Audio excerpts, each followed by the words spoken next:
चलिए क्लास बिस्मिल्लाहिर्रहमानिर्रहीम अस्सलाम वालेकुम। आज हम चैप्टर नंबर फिज़िक्स में चैप्टर नंबर 12 सेकेंड ईयर के ऊपर हम बात कर रहे हैं और एक सवाल आपके पास कूलम्स लॉ पर आता है और वो किस तरह से आता है ज़रा सवाल देखिएगा।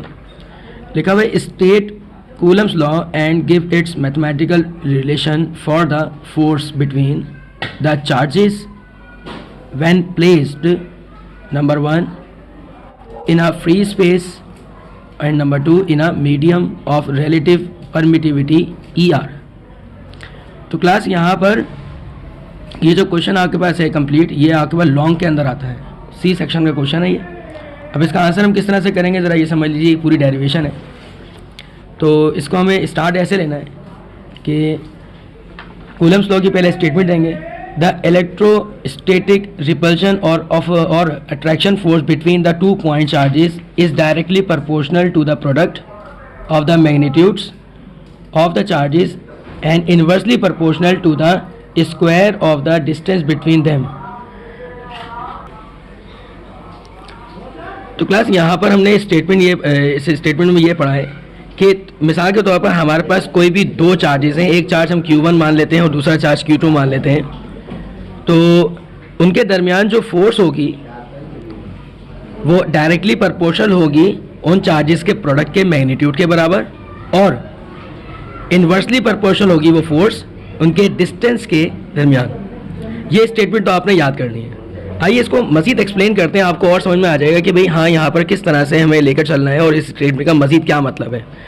तो आगे लिखा mathematical form, consider two charges of magnitude q1 and q2 are placed at the distance of r from each other and the magnitude of the force F according to this law is given by। यानी अगर हमारे पास एक charge q1 है और एक charge q2 है और उनके दरमियान डिस्टेंस जो है वो आपके पास r है, तो फोर्स की वैल्यू क्या होगी। तो यहाँ पर फोर्स आपके पास यहाँ पर सिर्फ F कर दीजिएगा, ज़रा बेहतर रहेगा। अब आगे चलते हैं, देखें यहाँ पर एक फिगर के ज़रिए समझाया गया बड़ा ही अच्छे तरीके से। यहाँ पर एक फिगर आपके पास नज़र आ रही होगी, एक Q1 चार्ज है और एक Q2 चार्ज है और इनके दरमियान जो डिस्टेंस है वो R दिया हुआ है।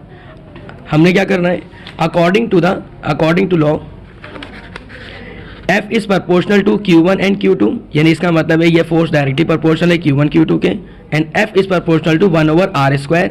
इसका मतलब है ये इन्वर्सली प्रोपोर्शनल है डिस्टेंस के स्क्वायर के। अब हमने कंपेयरिंग इक्वेशन नंबर 1 एंड 2 करना है। जब कंपेयर हम करते हैं तो याद रखिएगा जो दोनों ऊपर जो इक्वेशन दी हुई होती हैं उनके अंदर जो सेम चीज़ होती है उसको एक मरतबा लिखा जाता है। जैसे हमने F एक मरतबा लिख दिया, ये प्रोपोर्शनल का साइन एक मरतबा लिखा और फिर Q1 Q2 और 1/r² को हमने इस तरह से करके लिख दिया। ये बात भी याद रखें कि जैसे ही प्रोपोर्शनल का साइन हटता है तो आपके पास इक्वल टू और कॉन्स्टेंट यहाँ हमें मिलता है और इस इक्वल टू लगा के यहाँ पर हमने क्या किया, कॉन्स्टेंट की जगह K लगा दिया और इसको हम क्या बोलेंगे, इक्वेशन नंबर 3 का नाम दे देंगे। और आगे लिखा where K is any constant at the value of K will be K is equal to 1/4πε0। इसको हम ε0 पढ़ेंगे क्लास और इसकी वैल्यू होती है 9 × 10⁹ newton metre square upon coulomb. तो हमने यहाँ पर डेरिवेशन का यहाँ पर इसका पहला हिस्सा हमने कंप्लीट किया, ठीक है ना। ये चीज़ तो आपने कंप्लीट करनी ही करनी है। मज़ीद हम आगे लेके चलते हैं। वो जो सवाल के अंदर हमें कहा गया था, दो पार्ट दिए गए थे, एक पार्ट 1 दिया गया था और 2 दिया गया था, वो कुछ इस तरह से थे। हम लिखेंगे when air is the medium between the 2 point charges, कि अगर 2 पॉइंट चार्जेस जो हमारे पास मौजूद हैं उनके दरमियान एयर हो, विच मीन्स कि उनके दरमियान कोई भी चीज़ ना रखी गई हो, बिल्कुल फ्री स्पेस में पड़े हो, तो क्या होगा। तो देखिए क्लास यहाँ पर ये कुछ इस तरह से लिखेंगे हम कि force is equals to 1/4πε0 into लगा के फिर Q1 Q2 अपॉन r²। ये हमने कहाँ से देख के लिखा, ये हमारे पास वही इक्वेशन नंबर जो हमारे पास 3 थी, उस इक्वेशन नंबर 3 के अंदर वो जो K आपको नज़र आ रहा है, इस K की जगह ये वाली वैल्यू जो है 1/4πε0, मैंने इसी वैल्यू को बस यहाँ पर जाके एडजस्ट कर दिया है बस इधर। और ये चीज़ क्या कहलाएगी कि अगर दो चार्जेस हमारे पास फ्री स्पेस में हो या एयर में हो तो इस तरह से यहाँ पर सवाल बनेगा या फोर्स ये बनेगी। अब हम आगे चलते हैं। आगे क्या हुआ, इसका जो सेकंड पार्ट था, when any dielectric medium between the 2 point charges. अब सवाल ये उठता है what is mean by the dielectric.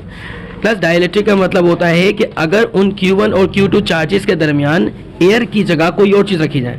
अब वो चीज़ कोई भी हो सकती है, हम कोई कोई ब्लॉक भी रख सकते हैं, कोई शीशे का स्लैब भी रख सकते हैं, वट एवर, बट डाइलेक्ट्रिक उसको बोलेंगे कि वो दूसरा मीडियम हो, सो दैट आप देखें आगे क्या होगा। हमने लिखना है कि in the presence of any dielectric medium other than air और a free space the electrostatic force between the charges can be written as, यानी आपने कोई चेंज नहीं करना, बस सिर्फ और सिर्फ एफ डैश लगाना है। आप ऊपर वाले पर गौर कीजिएगा, ये जो ऊपर वाली स्टेटमेंट लिखी हुई है उसमें एफ की जगह एफ डैश कर दिया मैंने, और यहाँ पर 1/4 पाई एप्सिलॉन नॉट लिखा हुआ था मेरे पे ऊपर, यहाँ सिर्फ एप्सिलॉन कर दिया, और Q1 Q2 upon R square ये सेम रहा। अब हमने यहाँ पे क्या करना है आगे, ये जो एप्सिलॉन होता है ये बराबर होता है एप्सिलॉन आर और एप्सिलॉन नॉट, ये कॉन्स्टेंट्स होते हैं आपके पास क्लास, ठीक है, ये याद करना होगा फॉर्मूला आपको। अब आपने यहाँ पर एप्सिलॉन की जगह पर ये चीज़ पुट कर दी, epsilon R and epsilon naught, और फिर इसके बाद यहाँ पर अब अगले स्टेप में आप देखें कि अगले स्टेप में क्या हो रहा है। अगले स्टेप में हमने ये किया कि 1 ये हमने कॉपी कर दिया, एप्सिलॉन आर को उठा के हमने यहाँ लिखा।